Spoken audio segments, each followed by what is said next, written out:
Isaac, I want to talk to you about when you first joined the church. How were you able to still feel God's love for you, even though you knew you could not be ordained to the priesthood? I was actually taught by a family, but I didn't know I was learning. Does that make sense? And that went on for about 6 months. Just unofficial visits to the home? Yeah, talking? Wow. No matter whenever I walked in, they're having a lesson. And so I got to really know them. And I had been told that the church did not actively proselyte blacks, but I didn't feel any racism or bigotry or anything like that with that family.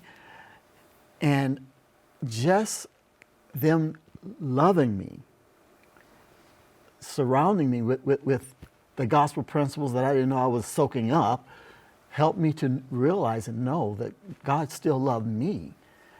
I don't think I realized what that really meant until they gave me the last discussion as to why I could not have the priesthood.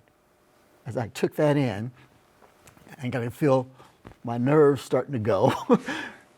I had to say, tell me all this again. But I also knew that they would not do anything to hurt me intentionally. That's how I knew God still cared about me. Because as they went through it again, the Lord just, in my mind, said, it's my priesthood. And my grandmother told me, never fight with God. And I went, okay.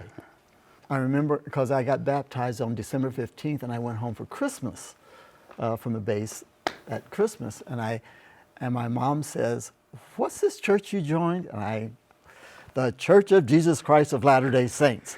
The skillet dropped. My cousin started cursing and left the room. My brother threw up his hands and said, what?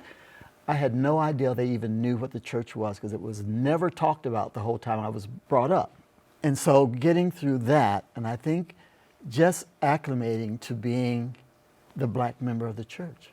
There's so many times that you get introduced that way, and people sometimes don't even know your name other than you're a black member of the church.